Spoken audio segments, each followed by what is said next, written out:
Hello all, welcome back to another Let's Talk video. Today I wanted to discuss something that I'm sure everyone in the fan community has dealt with at one point or another. It is the strange, annoying, or just flat out dumb sellers on Craigslist, Facebook Marketplace, or any other online marketplace style website we may use to buy ceiling fans or other products. I personally use Craigslist, Facebook Marketplace, OfferUp, and even Letgo occasionally to buy ceiling fans in my general area, and every once in a while I may see if I can get one shipped as well. And the majority of interactions go normally. However, every once in a while there is a somewhat strange one. Now, the first category that a lot of these sellers can fall into is they just don't reply to you. Whether it be they leave you on read constantly, or they don't look at their messages very frequently, this can happen a lot. Now, sometimes they may come back to you later with an explanation. However, that is a pretty rare occurrence. It's happened to me once or twice, but most of the time they'll just ghost me for a reason I'll never know. Now, perhaps they could have something going on that I don't know about, some sort of crazy emergency, but the more it happens, the more you think, are emergencies really that common? Maybe they are. Maybe it's just bad luck, but is it really that hard to just say a couple words back? Are you really that busy? Maybe they are. I mean, I don't want to make any hasty assumptions, but nevertheless, it is kind of annoying how when you simply ask them, say, oh, can you meet at this time in this location? Or what's the address that you want to meet at? Or something simple like that, they don't even reply to you. And then, the ultimate stab through the heart comes a few days later when the listing is either marked as sold or just straight up deleted. So what, they just sold it to someone else? And in some cases, I might get a message back after it's sold saying like, oh yeah, sorry, some guy just like swung by and bought it. And it's just, what? What does that even mean? Do you mean you were in contact with someone else, or did they just like show up completely unannounced? Was this a friend of yours? Was it a stranger? I don't know, and it's, frankly, kind of strange. Now, that is one part, when they just ghost you over Messenger or just won't reply to a certain message of some kind. However, sometimes they can be very responsive with messages, and the weirdness doesn't actually happen until you get to the seller's house and meet with them. As sometimes you will meet at a public place, however other times you will go to their house to either take the fan down for them, or they just, aren't concerned with giving a stranger their address. Usually that's more so the case on Facebook Marketplace, as that website is a bit more trustworthy than one like, say, Craigslist. Now, I have not dealt with that many weird sellers, however there have been some. There definitely have been a couple here and there. For instance, there was one where I had to take the ceiling fan down. It was installed in the dining room of the house. It was a brass and copper Casablanca Saturn, and it was a lady, very stereotypical Jersey girl lady, probably in her early 30s if I were to wager a guess, living in this house with her mother, who sounded like she was one cigarette away from a stroke, and she had this yappy chihuahua gated off in a section of the foyer. It was one of those houses where you walk in and the foyer, is like tall ceiling with a wide open staircase that goes upstairs. And there was a little gate section that had this teeny tiny chihuahua in it that was yapping the entire time I was there. It was annoying. Now, so she leads me into the dining room, which is just off to the right-hand side of the foyer, and, I start taking the fan down. And when it gets to the point where I have to, do the wires, I ask her, like, oh, would it be possible for you to turn the fuse box off? And she has no idea how to work it, and neither does her mother. So I'm like, okay, you know what, I'll just work around it. So I make sure the IntelliTouch switch is turned off over on the wall, and I take the fan out of the ceiling, again, trying not to touch the wires, as they shouldn't be live because the switch is off, but you never know. Then the hardest part, of course, was taking the IntelliTouch switch out of the wall. Again, I just had to be very careful not to touch the wires, and once I got it off, I took the nuts and recapped them. And then keep in mind, all the while, the house reeked of cigarette smoke, and I had a yapping chihuahua just one room away from me. Now, while that encounter was rather wacky, I was still able to get a complete and working Casablanca Saturn out of it. And that is one of the benefits to taking fans down yourself, is you are able to make sure that all the parts are accounted for and obtain the fan complete. As when the seller takes the fan down themselves, or they say hire a professional to do it, sometimes what can happen is parts go missing or parts get damaged. Say the fan has a large heavy light globe on it, one slip of the hand and boom, the globe is shattered.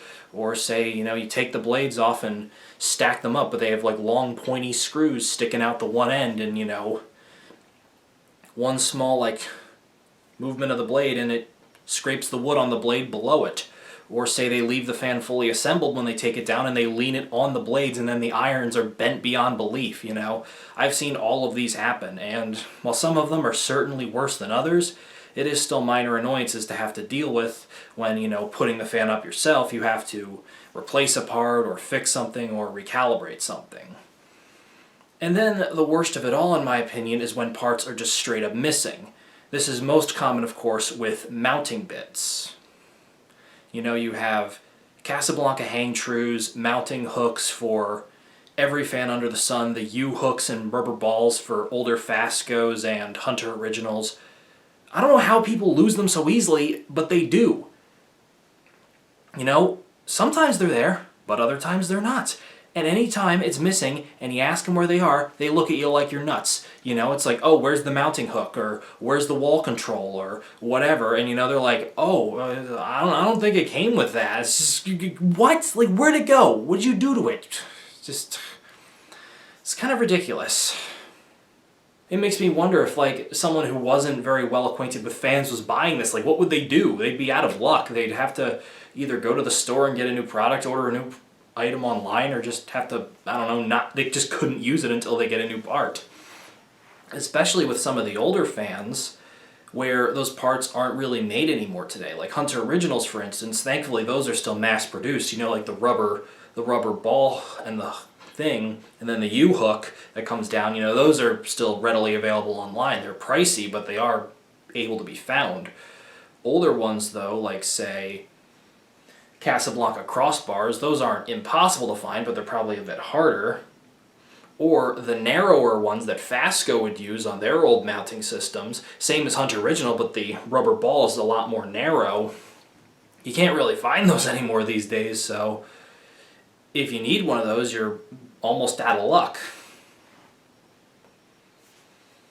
So this segues into one more story I have to tell, so I was buying a Homestead Whisper Fan 2, and it was in upstate New York, and this was a week before Thanksgiving or so it was very snowy outside in that area, as you would imagine. Of course, down here near Philadelphia, it hasn't snowed in years and probably never will again, but up there it's still, pretty icy. So the day in question, it was due to start snowing, like later in the afternoon, so we got there kind of early. So I arrived to the town maybe about 3 in the afternoon, and I grabbed lunch real fast at a Burger King, and while I'm in there, it starts snowing, so I'm like, okay, I gotta pick up the pace here. So I get over to the seller's house, and the seller had already told me that he wouldn't be there, but his wife could get the fan for me, yada yada yada. So I get there, she comes out, we go back to the shed, trudge through the snow a little bit, and she shows me the fan. And so the fan is fully assembled, except the downrod and mounting bits are missing. And this Whisper Fan 2 had the same style of downrod bell canopy and all that as a 70s or early 80s Casablanca. As you know, Homestead did copy Casablanca's mounting style very closely back in the day. So it wasn't there. And the wife, of course, had no idea where it was. So we start looking around the shed. Eventually she calls her husband, and they get into a 5-minute shouting match over the phone. And then eventually I hear over the phone the husband say, okay, screw it, I'll come back and find them myself.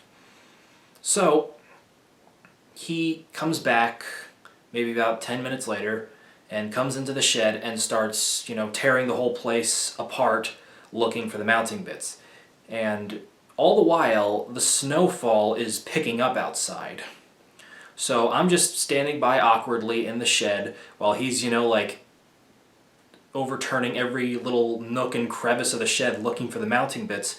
And all the while outside, more and more snow is falling. And the more time that passes, the more concerned I am that I'm not going to be able to back out of these people's driveway and leave this place because of all the snow that's piling up. So maybe about after 20 to 30 minutes of searching, he finally finds them. And even though he didn't have them readily available and had to, spend a lot of time digging around for them, I was still appreciative that he did take the time to find them. Of course, as soon as he found them, I paid him and got out of there because the snow was coming down like crazy. But I did say to him, I really appreciate you, taking the time to, do this and find them, because a lot of other sellers would have just said, oh, it's lost, and called it a day. Thankfully, though, even if the seller did do that, it wouldn't have been that hard to replace, as again, it is just Casablanca parts.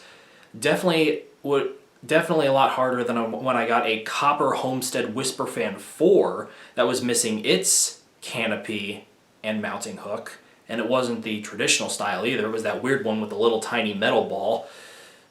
So I did appreciate the guy doing what he did, even though the drive out of that city was nightmarish. I could not see a thing. I could barely stay on the road. I had to drive at 5 miles an hour and pray I didn't veer off the road into a snowbank. But I did live to tell the tale about it. So, while that was a crazy story, I do have to say that overall, I do very much appreciate the guy coming back, taking time out of his day, and, uprooting basically his entire shed to find me the parts to the fan. So with that is just about all I have to say on strange marketplace stories and various strange encounters. If I think of more, I may make a part 2 to this video later on. If you have any stories, you can let me know down in the comments below. Well, that's all from me. I'll see you all in the next video.